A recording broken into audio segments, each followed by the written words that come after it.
Welcome back, everyone. Yes. Okay. So I'll just quickly summarize the last chapter. Okay. So last class we discussed about fabric around us. This is a chapter 10, fabric around us. So before starting, the first one that we discussed, that is what is the meaning of fiber, yarn, and fabric. Okay. Fiber means it's like a simple hair-like structure. We call it as fiber. Okay. When we take two fiber and we twist it together, that is called as yarn. And we are using this yarn to create the fabric. So different twisted fabrics, we take different twisted fabric to create the we take different yarn to create the fabric, which means fabric is prepared from yarn and yarn is made from fiber. Okay, that is the order. Then fibers are classified into two. There are two types of fibers, staple fiber and filament fiber. Staple fibers are the very short fibers like this. Look here. These are the very short fibers. Okay, these kind of fibers are called as staple fibers, and next fiber, that is filament fiber, they are very long. So long fibers are called as filament fibers. Okay, next.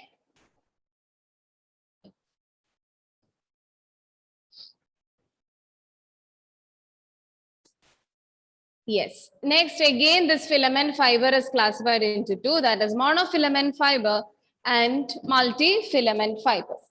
Is that clear? Okay, so on the base of length, fibers are classified into two. One is staple fiber and filament fiber. And next is on the base of origin. So on the base of origin, we classify the fibers into three: natural, man-made, and blended fibers.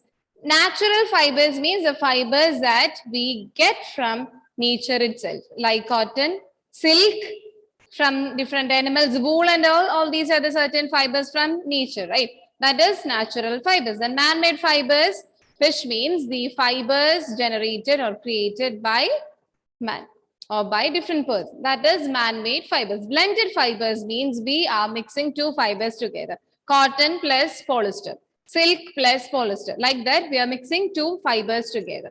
That is blended fibers. Okay, then the important one, that is to learn the differences between each one. Like this, okay. I already sent the notes of chapter 10. Okay, you can refer. There is a difference in different properties, which means a cotton. Why we use cotton most in India?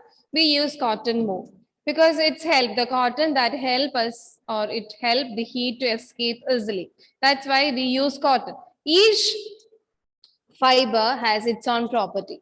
Okay, it's luster, it's how they react with alkali, acid, and all. It's different from cotton, silk, wool, everything different. The properties of silk is entirely different from the properties of cotton. Okay, so you just learn the table. It's already there. Okay, you can learn the table.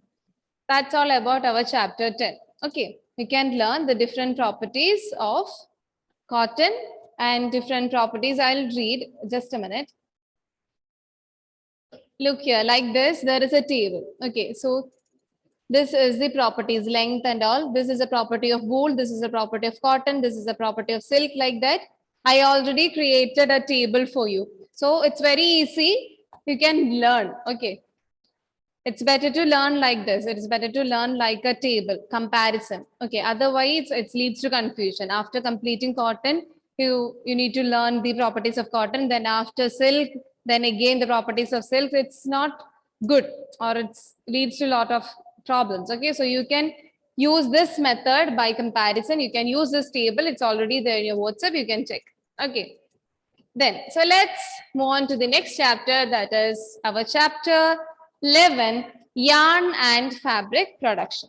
Okay, so last chapter, chapter 10, we discussed about fibers. Cotton is a fiber, silk is a fiber, and all, right? And what is yarn?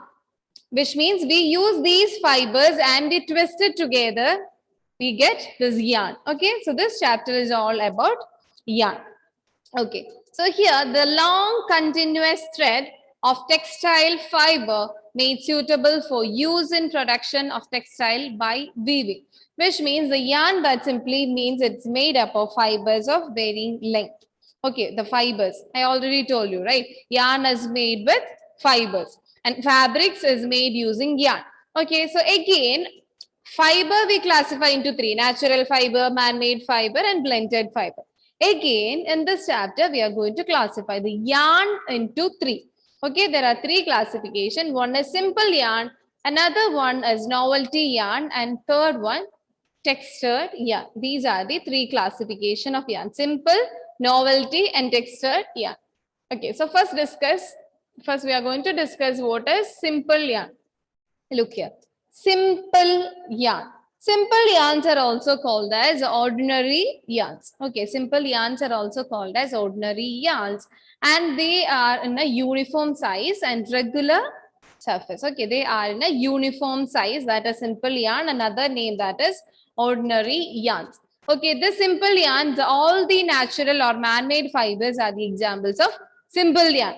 Okay, so like cotton and all these are the examples of simple yarn, because cotton is a natural fiber, like that. Okay, so in this simple yarn, yes, the simple yarn, there are three classification. One is single ply yarn, multiple ply yarn, and cord yarns. Okay, I'll show the picture so it will be more clear. Look here, this is a single yarn, this is ply yarn, and next one, that is, there is a spelling mistake, then cord yarn. Okay, just look the picture. First one, single. Next is multiple ply yarn, that is called as ply yarn. And last one, that is cord yarn. Okay. It's clear, right? It's very evident in this picture, which means in the single ply yarn, it is commonly produced by twisting together the staple of filament fibers. That's why I already explained what is staple fiber. Staple fiber means the short fibers are called as staple fibers. Filament fibers are the long fibers. Okay, so single ply yarn is commonly produced by twisting together either the staple yarns or the filament yarns. Then multiple ply yarns, here you can see two or more yarns are spun together, right? Two or more, here two, right? Two or more yarns are twisted together, that is called as ply yarn. And cord yarns are produced by twisting two or more ply yarn, right? Yes or no? Nestle, are you there? Yes, ma'am, I'm there. Okay, so look here, the single yarn, the filament fibers or staple fibers are twisted together, and in the case of ply yarn, two or more yarns are twisted together. Okay, the first one, that is a yarn, and second one, two or more such yarns are twisted together, that is ply yarn or multiple ply yarn, and two or more ply yarns are used to create the cord yarn. Is it clear? Any doubts, Sanjana? Okay. Next, the next classification, that is novelty yarns. Okay, so yarns are classified into three. That is simple yarn. Simple yarn is again classified into three: single ply yarn, cord yarn, and multiple ply yarn. Okay, so the second classification of yarn, that is novelty yarn. Novelty yarn. Novelty yarn means we add something extra to create a more effect or to create a aesthetic feeling. We add something to that fabric. We add something to that fiber. Here you can see, right? Some beads are added there, right? Or when making these threads, something which are decorative. Anything that is decorative, we add to this fiber to increase the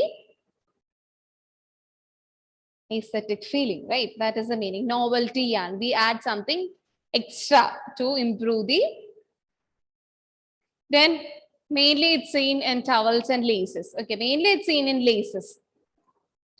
Then the last one, that is textured yarn. The textured yarns are prepared by the artificial method. So there is a difference, right? The single, yes, the simple yarn, the example, look here, the simple yarn, the example, that is our natural and man-made fibers, right? In single yarn. Next classification, that is novelty yarn. We add something extra, a decorative thing, okay, to that fiber. And last one, textured yarn, the polyester and nylon, which means they are the fibers created using artificial methods. It's not the natural one, right? It's not like cotton and silk. Okay, it's a man-made fiber, the polyester and nylon. That's why the nylon and polyester are the examples of textured yarns. Is that clear? Ma'am, but the novelty yarns is also prepared by artificial methods, right? Yes. Yes. That's why I told only the simple yarns are the examples of natural or man-made fibers are the examples of simple yarn. Okay. And this novelty yarn, in the case of novelty yarn, we are using artificial methods, but it's only just adding a decorative thing, right? We are adding something extra to that fiber. But in the case of texture yarn, the complete yarn is made up of artificial method. In the case of novelty yarn, they can use the normal silk or they can use the normal cotton and then they can add something extra to that. But in the case of texture yarn, it's completely made up of artificial method. Is that clear, Sanjana? That is the difference. Okay. Okay. Do you have any idea how we produce or how we create cloth? There are different methods. There are different methods to create cloth or fabric. What are the common methods? Any idea? Weaving. Yes, very good. That is the very important or the common method we use to create our cloth. That is weaving. Any other method, Nestle, other than this?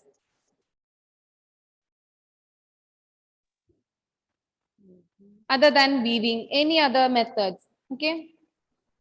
You can use your own words, no problem. Anything like this? Something we do like this, not us, the older generation. It's common in abroad, right? Knitting. Nestle? Knitting. Yes, good. Another method. So let's discuss the different method, knitting. Let's discuss different methods to construct the clothes. These are the different methods. So first one, we all know weaving. The weaving, the normal hand weaving methods are used, or otherwise looms are there. Loom means, any idea what is a loom? Loom is a device or a machine we use to weave. Okay, that's why I'll show the picture for loom.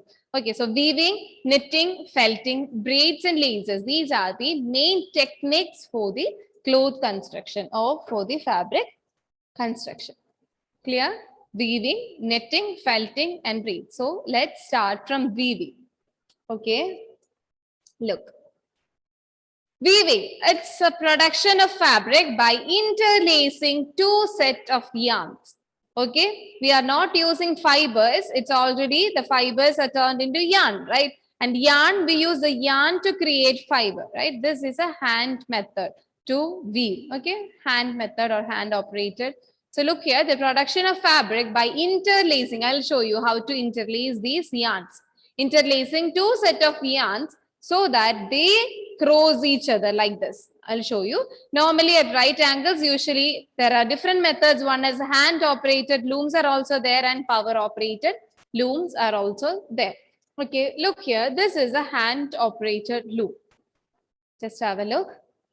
This picture that shows a hand operated loom. She is using her hand, right, to weave. That's why we call it as hand operated loom. And this is a power operated loom. Completely with the help of machines and all. Okay, power is used here. No other methods, right? Not like this one. Not like hand method, right?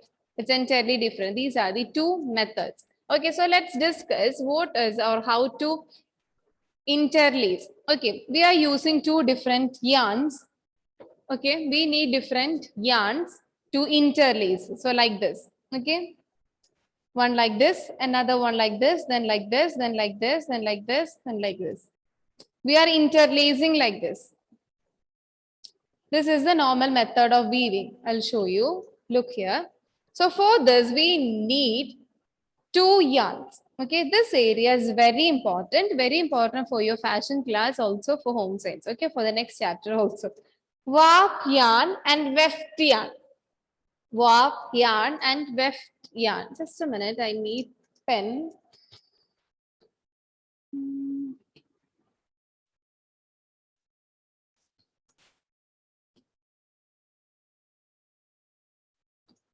I don't know, just a minute. Look here, there are two type of yarn here. Warp yarn, I'll draw, okay. So you just learn now. Warp yarn and weft yarn. So we are using this warp and weft yarn to create a fabric. Okay, Nestle, this is very important. Okay, warp and weft yarn. Warp yarn means the yarn used along the length, which means we use some yarns like this. The lengthwise yarns are called as warp yarns. And these yarns are called as weft yarns. We are using these kind of yarns. That is weft yarns. Is that clear? I'll draw. Look here. Warp yarns are the lengthwise yarns.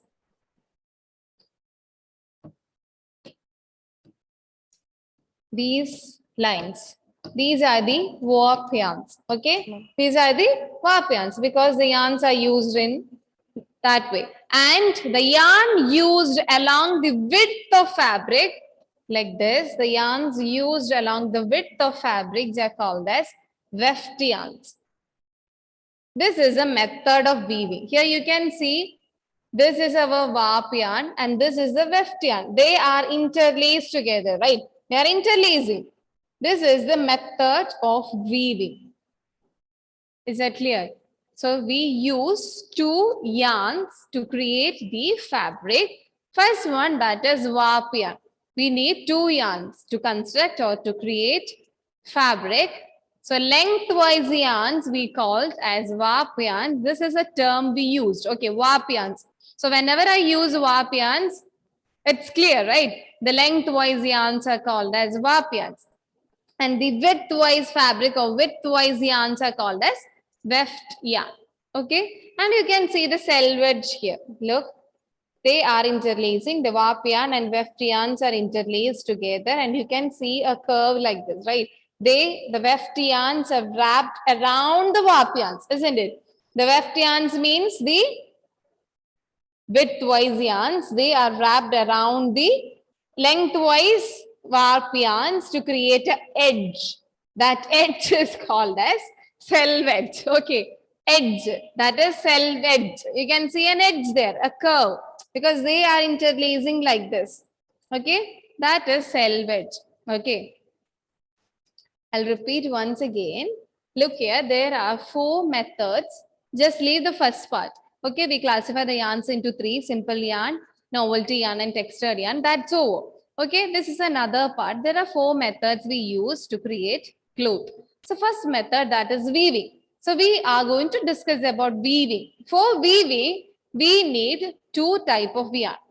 One is warp yarn, another one is weft yarn. So we need warp and weft yarns to create a fabric. Clear? So warp yarns are the lengthwise yarns and weft yarns are the widthwise yarns.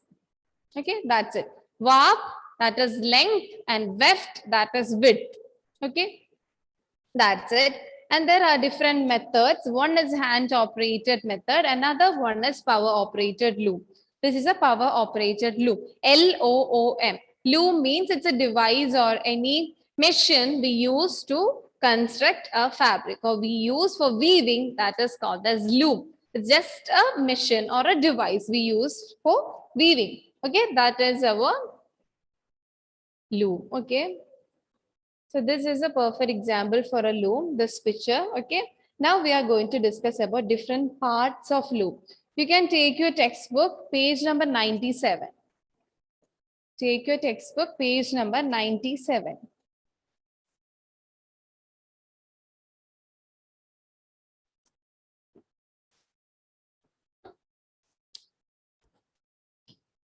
Okay. Look, there are different parts. Beam is there. So we discussed about warp and weft, right? So warp beam and weft beam are there. Cloth beam, that is the weft beam. Okay, cloth. Then harness is there, heddle is there, reed, shuttle, all these are the different parts of loom. Each part has their own purpose. Okay, so let's discuss that. First one, that is beam. It's very, very simple. We already discussed about warp yarns. Warp yarns are the lengthwise yarns. Okay. So these warp threads are wrapped on a beam that is called as warp beam. Simple, right? And weft beam means after this purpose, all the finished cloth or the final product is wrapped or covered, or it's wrapped on a beam, that is called as cloth beam.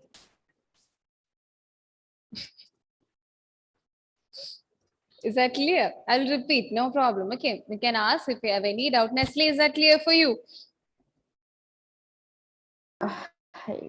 Yes.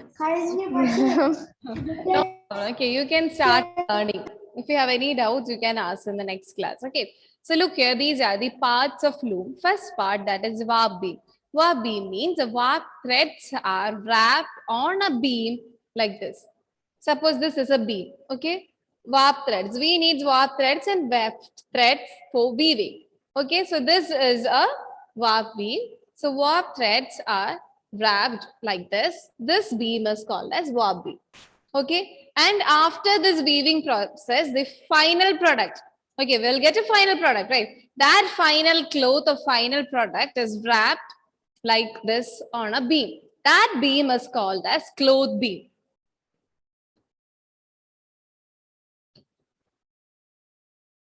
Look here, here you can see the cloth beam. The final product is here. This is cloth beam.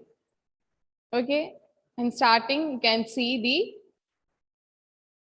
warp beams. Okay, these are the certain parts. Then next part, that is harness. Harness means it's a frame consisting of a number of wires. So harness is a frame. Please take your textbook and look harness. You can see two harness there, right? Like a frame. Yeah. It's like a frame that is called as harness. And in that frame is consisting of a number of wires that is called as heddles. You can see heddles is there. Okay, and why we are using this harness and heddle, that is mainly to control the movement. To control the movement of warp yarn. That is our purpose of harness and heddles. Okay, you can see there is a small frame-like structure that is called as harness. And inside that frame, you can see a number of wires like this. That is our heddles. Okay, so main purpose is to control the movement. Main purpose is to control the movement. Then we have shuttle. Shuttle. Just have a look. Where is the shuttle? Like a pen, right? So this shuttle that hold the weft yarns. Already the warp yarns are wrapped on a beam that is called as warp beam. And again, now we only use warp beam, right? We need weft beam also. So weft yarns are holds on a shuttle like this, like a cork, like this. This is called as shuttle. Okay, this shuttle is with the weft yarns and they are inserting like this. Then only they are like this. This is the method. Okay, because warp yarns are on a beam and after this method, this shuttle with the weft yarns are interlacing like this. This is the method. Okay. Okay, so shuttle that is used to hold the weft yarns. And last one, that is reed. Reed, where is reed? We can see another frame, right? The frame located in front of harness. Harness, again a frame. So this is another frame located in front of harness that is called as reed. Another frame. Okay, I'll repeat once again. We need warp yarns and weft yarns for the construction of fabrics. Warp yarns are the length warp. Look, W-A-R-P. So A is the first alphabet, right? A. So that is for length. Then weft, W-E. E comes after A, right? A, B, C, D, E. Okay. So warp yarns, that is lengthwise yarns. And E, that is weft yarns, that is widthwise yarn. First, that is length. First length, then width. First length, then width. So warp. Warp is the first one. W-A-R-P. That is lengthwise yarn. And the width, that is weft yarns. So simply we need this weft and warp yarns for weaving. Is that clear? Weft and warp yarns. We need these two yarns for weaving. Okay, so weaving means we are interlacing this weft yarns and warp yarns. That is the process of weaving. We are interlacing these two yarns. Warp yarns are the lengthwise yarns and weft yarns are the widthwise yarns. Okay, we can use hand operated loom, which means we need a support. We need a human power to weave or for weaving. And next method, that is power operated loom. It's only a machine based. Okay, in that machine, there are different parts. Okay, loom. What is the meaning of loom? Simply, loom means it's a machine or a device we use to or we use for weaving, that is called as loom. Okay, so there are different parts for this loom, that is weft yarn, yes, warp beam, cloth beam, harness, riddle, reed and shuttle. All these are the different parts. Okay, so the warp yarn, the first one we need for weaving, that is warp threads, right? Warp yarns. Okay, that is the first one we need for weaving. So I'm using this warp yarns and I'm wrapping on a beam. That beam is called as warp beam. The first thing we need, that is warp yarns. So that's over. Okay. And the final product is again collected on a beam, that is called as cloth beam, because cloth is ready. The final product is ready. Okay. That is cloth beam. And we use a shuttle. Shuttle like this, exactly like this. Okay. This is a shuttle, and this shuttle that holds our weft yarn. The next one we need for weaving, that is weft yarn. So shuttle that holds the weft yarn like this, and while interlacing, this shuttle is inserted like this and it do like this. Okay, this is a method of weaving. Okay, so warp, beam and shuttle is clear, right? Warp beam with warp threads and shuttle that holds our weft yarn. Is that clear? And there are different frames like our heddles and reed. Heddles and reed are the different frames. Okay, main purpose that is to control the movement. We need to control the movement. We can't do like this, right? A movement. We need to arrange or we need to maintain the movement of the weft and warp yarns according to the need or according to the timing, right? So that is the purpose of heddles and all. Okay, so heddles are the heddles are the small wire-like structures on these frame, or inside these frame, we can see some wires like this. This is a frame with some wires like this. This is called as heddles. Is that clear? This is all about the parts of loom. Yes. Ma'am, so this picture is the operated loom or the hand weaving loom? This picture is actually we can use it as hand operated loom and power operated loom. The parts and all are almost similar, but here we can't see the power operation and all. The parts are same. Okay. These are the different parts of loom. That's it. Okay. Yeah, look here, the loom, the principal parts of loom, whether it is worked by hand or machine, are the same. The parts are same, which means it's in the 1, 2, 3rd paragraph, the loom. Okay. Most of the fabrics are constructed by weaving. So that is the basic method for weaving. In this method, 2 type of yarns are used. 2 type of yarns are used. Yarns used along the length of the fabric, that is called as warp yarn. You can underline warp yarn. And look, the yarns used along the width is called as weft yarn or filling yarn. Another name for weft yarn, that is filling yarn, because the shuttle is filling, right? Like this. That's why another name, that is filling yarn. Then look, these 2 sets of yarns are interlaced at right angles to each other to construct a cloth. So simply 2 sets of yarns, which means the weft yarn and warp yarns we are using for interlacing to construct a cloth. Simple, right? Yes. I know it's not simple. The yarns used as warp are better and stronger than the other. The process of interlacing is done on the loom by hand or by machine. Okay. So parts of the loom for hand operated or whether it is power operated, the parts of the loom are same. Okay. The warp beam, cloth beam, shuttle, harness, heddles, everything will be there. Okay. Whether it is hand operated or a power operated one. Is that clear? This is the first and common method or yes, this is a very common method for the cloth construction.